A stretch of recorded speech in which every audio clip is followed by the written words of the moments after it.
Shalom, bem-vindos a mais um vídeo do canal. Hoje nós vamos falar um pouquinho sobre fé.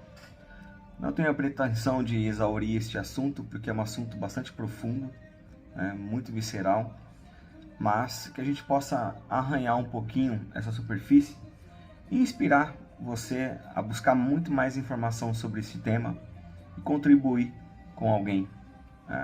Eu quero ler primeiro um texto lá de Hebreus, capítulo 11, verso 6, que diz assim: Ora, sem fé é impossível agradar a Deus, porque é necessário que aquele que se aproxima de Deus creia que Ele existe, e é galardoador daqueles que o buscam.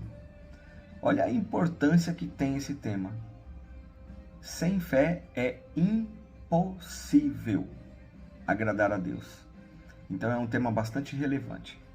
Pois bem, eu fiz um compilado aqui. Por exemplo, a frase, o justo viverá por fé, ela aparece 4 vezes, né? Primeiro em Abacuque, depois em Romanos, depois em Gálatas, depois em Hebreus. Eu gosto de uma biografia, né, que é de Lutero, onde ele diz: este texto foi para mim a porta do paraíso. Olha que coisa interessante. A gente ouve falar de fé o tempo todo, mas a porta do paraíso acaba não se abrindo, né? Então, eu propus fazer esse vídeo para a gente buscar mais informações sobre fé.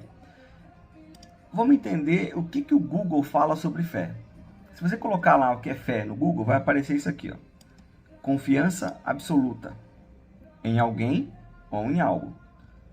O crédito que você dá a alguém. Como segunda opção aparece religião. No catolicismo, fé é uma das 3 virtudes teologais, que é fé, esperança e caridade. No Wikipedia o negócio fica interessante. É a adesão de forma incondicional a uma hipótese que a pessoa passa a considerar como sendo uma verdade sem qualquer tipo de prova ou critério objetivo de verificação. Olha só, hein? Sem qualquer tipo de prova ou critério objetivo de verificação, pela absoluta confiança que tem e deposita nesta ideia ou fonte de transmissão. Agora, eu tive uma curiosidade, porque eu já estudei um pouco o tema fé, e eu sei que fé é fato. Fé não é ilusão. Não é um cenário lúdico, não é abstrato. Fé é fato. Fé é conhecimento. E ao longo desse vídeo a gente vai trazer mais informações sobre isso. Eu coloquei então o que é loucura no Google. Já que fé, segundo o Wikipedia, é acreditar sem qualquer prova ou critério de verificação, eu falei, isso aqui para mim é loucura. E eu coloquei lá loucura no Wikipedia, né, no Google, que diz assim: distúrbio, alteração mental,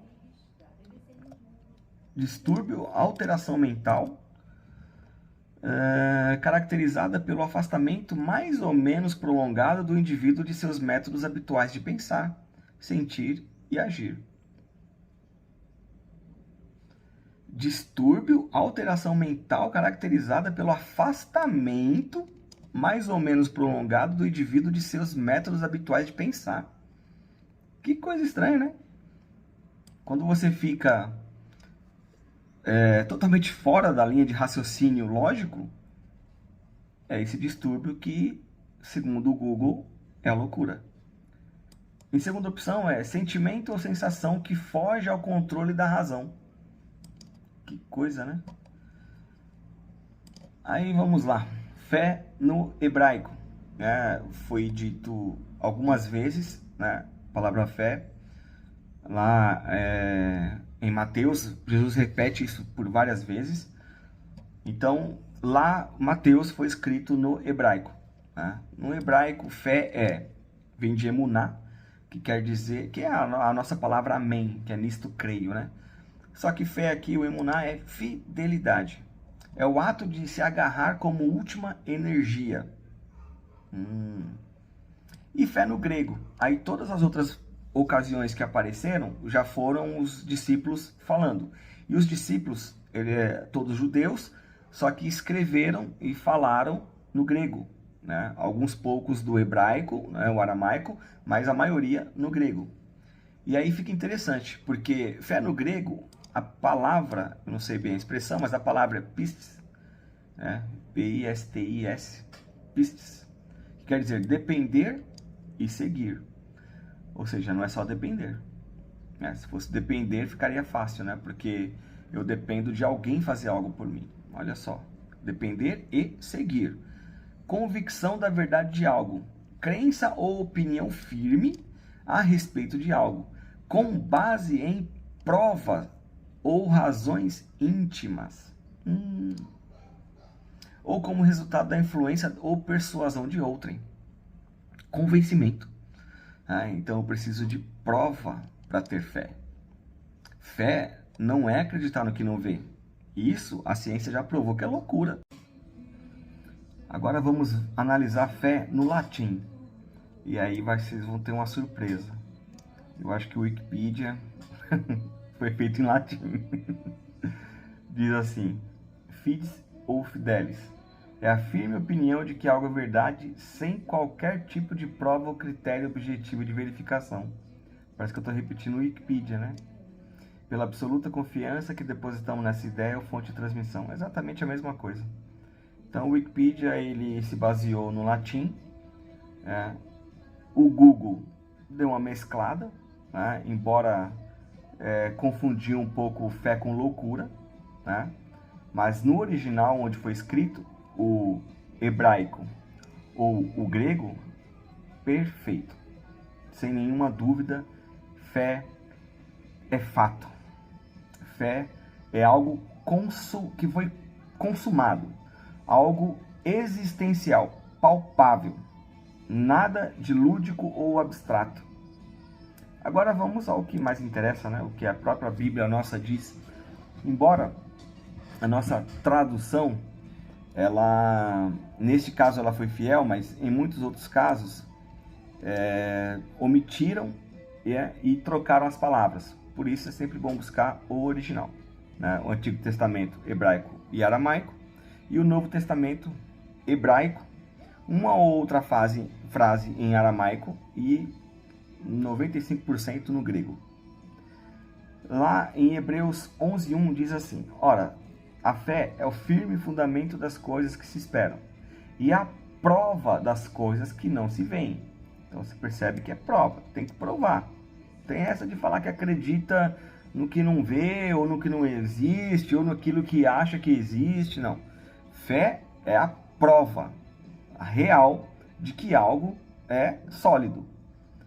O que é firme? Firme é sólido, seguro ou estável. Né? O que é fundamento? É a base, né? O alicerce, o motivo da ação. Né? Preceitos que fundamento estabelecem uma visão. Ou um conjunto de regras que contribui para um objetivo comum. Por que tem que traduzir palavra por palavra ou pegar frases para entender no original? Porque do contrário, o que a igreja prega hoje sobre fé? Ela fala: se você não acreditar, não vai acontecer. Você precisa se dispor de uma fé irracional. Cara, eu já ouvi muita gente falar sobre isso. Só que tudo que é fé é razão, é sólido, é contundente, é prova cabal e irrefutável de que aquilo é real. Para comprovar, ainda que não precise mais, mas para trazer um pouco mais de informação, para deixar o conteúdo um pouco mais rico, quero ler alguns textos. Eu separei 3 aqui, mas a gente pode estudar vários outros. Mais 3 que eu separei que são bem contundentes nessa questão de provar, né, a fé por um fato. Né? Vamos lá para 1 Coríntios, capítulo 15, a partir do verso 17. Diz assim, é Paulo dizendo: e se Cristo não ressuscitou, é vã a nossa fé, e ainda permaneceis no vosso pecado. E também os que dormiram em Cristo estão perdidos. Se esperarmos em Cristo somente nesta vida, somos os mais miseráveis de todos os homens. Mas de fato, Cristo ressuscitou dentre os mortos, e foi feito a primícia dos que dormem. Então Paulo aqui está dizendo que um princípio da fé é ter a certeza, convicção irrefutável de que Jesus morreu e ao terceiro dia ressuscitou. E foi feito então primícia daqueles que dormem. Ou seja, se nós cremos, se nós entendemos que Cristo ressuscitou, também aqueles que dormiram em Cristo ressuscitarão naquele grande dia. Segundo texto que eu quero ler, Salmo 27. Aqui, Davi faz aquela explanação linda, dizendo que quer morar na casa do Senhor para fazer perguntas, né? Para inquirir no reino. Isso é fantástico. E aqui ele vai dizer que esta é a vitória que vence o mundo, né? Ainda que um exército se levante contra mim, minha fé permanecerá inabalável. Contundência, algo real, nada a ver com lúdico ou abstrato, né? E agora, para finalizar, 1 João 5:4. 1 João, primeira carta que João escreveu, capítulo 5, a partir do verso 4 até o 7. Diz assim: porque todo que é nascido de Deus vence o mundo, e esta é a vitória que vence o mundo, a nossa fé. Quem é que vence o mundo, senão aquele que crê que Jesus é o Filho de Deus? Este é aquele que veio por água e sangue, isto é, Jesus Cristo. Corpo físico, por isso que ele está dizendo água e sangue, corpo físico. Não só por água, mas por água e por sangue, porque foi morto. E o Espírito é o que testifica, porque o Espírito é a verdade. Porque 3 são os que testificam no céu: o Pai, a Palavra e o Espírito. E estes 3 são um. O Verbo se fez carne, né? No Evangelho de Jesus, segundo escreveu João. E por isso, Jesus, a carne encarnada pelo Verbo, morreu. E ao 3º dia, o próprio Espírito de fôlego que deu vida a Jesus no ventre de Maria, também ressuscitou para que nunca mais morresse. Por isso, Paulo vai dizer que nós, lá quando chegarmos, veremos como ele é. Lindo esse texto. Mas, enfim. Fé não é crer apesar das evidências, mas obedecer apesar das consequências. Como você acha que Daniel foi parar na cova dos leões? Né? Um outro dia eu falo sobre inveja, que foi o maior problema que ele encontrou ali com os outros sátrapas, porque diz o texto que ele sobrepujou os outros, né? E a inveja é o contraponto, né? Quando você tem aquela deficiência e encontra essa qualidade no outro. Então é o contraponto, aquilo que te falta e sobra em outra pessoa.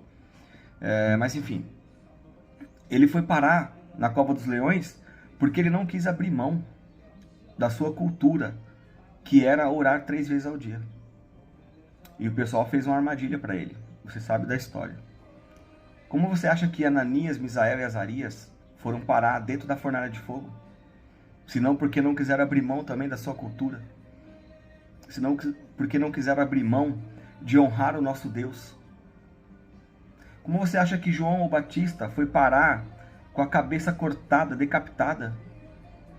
Porque ele apontou a evidência do erro do outro.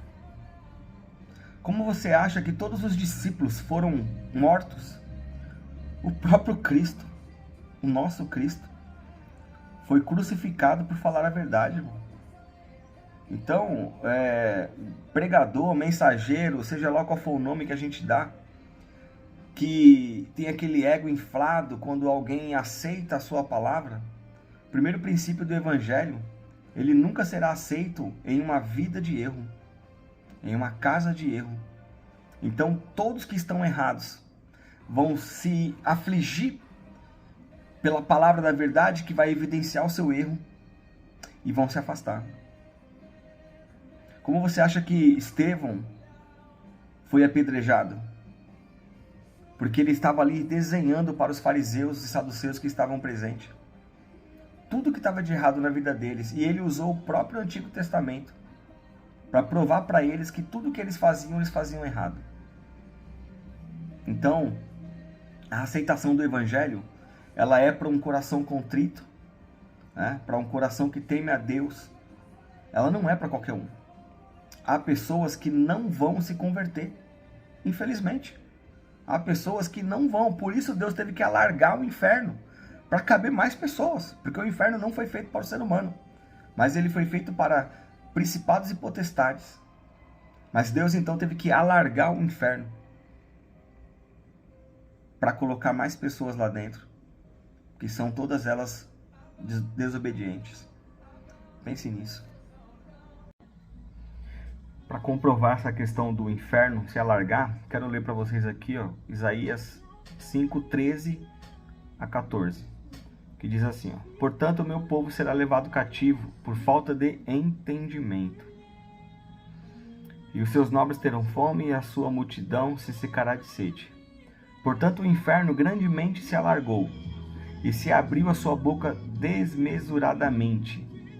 Isso aqui é legal, porque é algo como que a medida que já estava pronta teve que ser tirada do normal, né? Foi algo extraordinário que teve que ser feito como se não tivesse sido previsto. Só que Deus sabe de tudo. Ele sabe quem vai se salvar, quem não vai se salvar, sabe de tudo. Mas aqui é para mostrar em uma linguagem antropomórfica, que é a linguagem humana, onde você atribui a um ser de excelência características físicas para que haja compreensão. Por exemplo, quando a gente fala que as mãos de Deus não estão encolhidas, seus ouvidos estão atentos, seus olhos estão vendo, né? A gente está querendo humanizar Deus para que a nossa linguagem fique de igual para igual, né? Então, a linguagem antropomórfica. Então, é algo fora do comum. Não era previsto isso. Para você ver que o amor de Deus é tão grande que, por mais que ele saiba de tudo e tenha toda a ciência de tudo, do antes, do durante e do depois, é para mostrar para a gente que o coração de Deus não se alegra quando uma alma se perde. E o que tem de crente, né, que enche a boca para falar quando um erra ou quando o outro está fora da presença. Enfim, a gente tem que buscar, meus irmãos, divulgar o reino o tempo todo.